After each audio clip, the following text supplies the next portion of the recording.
যারা এই গভীর রাত পর্যন্ত শিক্ষার্থীদেরকে মানসিক নির্যাতন করছে ম্যানার শেখানোর নামে, যেটা আমরা ছাত্রলীগ আমলে দেখতে পেয়েছি, এই ছেলেপেলেগুলোকে সিসিটিভি যেহেতু আছে, রুম স্পেসিফিক আছে, এখানে আমরা শুনতে পেয়েছি আপনাদের যে ক্যান্টিন যেখানে আছে ওইখানেও তাদেরকে নিয়ে যাওয়া হয়েছে। তো সিসিটিভি ফুটেজগুলো আইডেন্টিফাই করে পাশাপাশি আমাদেরকে যারা অভিযোগ দিয়েছে সেই অভিযোগের ভিত্তিতে আশা করি আপনার ব্যবস্থা নেবেন। আমরা ইতিমধ্যে ভিসির সাথে কথা বলছি, প্রক্টরের সাথে কথা বলছি। আমরা চাই এটা মানে হচ্ছে যত দ্রুত সময়ের মধ্যে ব্যবস্থা গ্রহণ করেন। এখানে হল সংসদে বিপি আসছে, পুরো হল সংসদ আসছে, আমি নিজে চলে আসছি।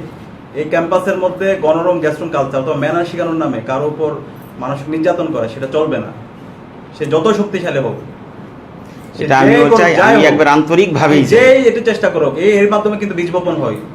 এই ম্যানার শেখানোর নামে কিভাবে সালাম দিতে হয়, কিভাবে বড় ভাইদেরকে হচ্ছে রেসপেক্ট করতে হয়, এইভাবে কিন্তু এই র্যাগিং এর মাধ্যমে বেস মিটিং গুলোর মাধ্যমে কিন্তু আমরা বিগত সময় দেখতে পাইছি ছাত্রলীগের আমলে এই গণরুম গ্যাস্ট্রুম কালচার তৈরি হয়েছে। তো আজকে আমরা এটা যখন শুনতে পেয়েছি আমি সাথে সাথে চলে আসছি। এখন আমাদের কাছে সিসিটিভি আছে, সেই সিসিটিভি ফুটেজ সংগ্রহ করে এখানে যারা আছে তাদের সবার বিরুদ্ধে ব্যবস্থা করতে হবে। ফার্স্ট ইয়ার শিক্ষার্থীরা ক্যাম্পাসে নিরাপদে থাকবে, কোনো ভয় থাকবে না কিসের হচ্ছে তার হচ্ছে ম্যানার্স আর কিসের কি।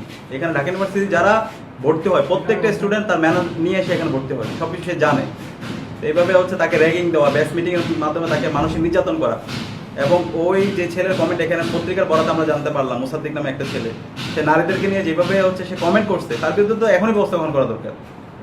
আপনি স্যার বলেন হচ্ছে তাদের সাথে বসে তার কাছে এরকম কোনো অভিযোগ পান নাই? না না, এই যে তুমি কথাটা বললা যে নারীদের নিয়ে কি কোনো একটা কমেন্ট করছে, বাজে কমেন্ট নিশ্চয়, নইলে তো তুমি এই কথা আনতে না এখানে।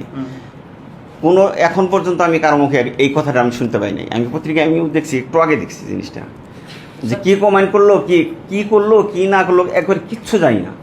একবারে আমি আগে জানতে হবে স্যার, আপনি যেহেতু দায়িত্বে আছেন, সুতরাং এটা আপনাকে জানতে হবে। এখানে যাই হোক মানে কারণ এটা সম্পর্কে কেউ একজন মানুষও বলেনি। এখানে আপনি স্যার দায়িত্বে আছেন, সেটা আপনাকে জানতে হবে এবং এটা আইডেন্টিফাই করতে হবে। যখন ওরা গোপন করতে চাইবে, সুতরাং আপনাকে এর মাধ্যমে আপনার যে সিসিটিভি আছে সেটা ফুটেজ সংগ্রহ করে ছেলেপেলেদেরকে আশ্বস্ত করে। কারণ একটা নিউ ফার্স্ট ইয়ার, তারা ক্লাস শুরু করছে 4-5 দিনও হচ্ছে না, তো সে তো ভয় পাবে, তাকে হুমকি দেওয়া হচ্ছে। তো আমরা তাহলে হতে পারে আপনি তাকে আশ্বস্ত করতে পারতেছে না, সে এখনো মনে করতেছে না আমি যদি এগুলো বলি তাহলে আমার উপর আর হামলা হতে পারে। সুতরাং এই জায়গায় আমরা ফার্স্ট ইয়ার যে শিক্ষার্থী আমার ভাই বোনরা যারা ক্যাম্পাস আসছে তাদেরকে আমরা একদম নির্ভয় বলতে চাই, ক্যাম্পাসের মধ্যে এগুলো চলবে না। সে যত শক্তিশালী হোক আমরা তার শেষ দেখে ছাড়বো।